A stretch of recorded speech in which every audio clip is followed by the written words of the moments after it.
हमारे ज़माने में साइकिल 3 चरणों में सीखी जाती थी।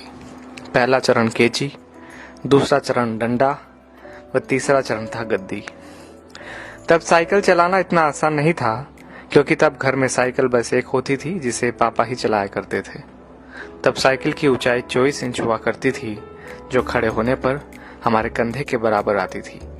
ऐसी साइकिल से गद्दी चलाना मुनासिब नहीं होता था। केची वो कला होती थी जहां हम साइकिल के फ्रेम में बने त्रिकोण के बीच घुसकर दोनों पैरों को दोनों पेंडल पर रखकर चलाते थे।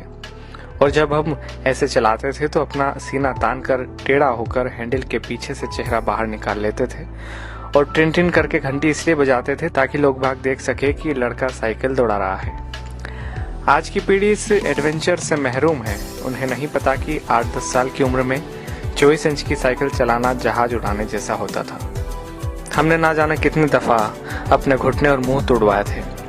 और गजब की बात तो यह है कि तब दर्द भी नहीं होता था। गिरने के बाद चारों तरफ देखकर चुपचाप खड़े हो जाते थे, अपना निक्कर पोंछते हुए। अब तकनीकी ने बहुत तरक्की कर ली है। 5 साल के होते ही बच्चे साइकिल चलाने लगते हैं, वो भी बिना गिरे।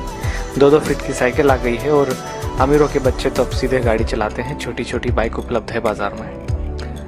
मगर आज के बच्चे कभी नहीं समझ पाएंगे कि उस छोटी सी उम्र में बड़ी साइकिल पर संतुलन बनाना जीवन की पहली सीख होती थी, जिम्मेदारियों की पहली कड़ी होती थी, जहां आपको यह जिम्मेदारी दे दी जाती थी कि अब आप गेहूं पिसाने लायक हो गए हैं। इधर से चक्की तक साइकिल डुगराते हुए जाइए और उधर से केची चलाते हुए घर वापस आइए।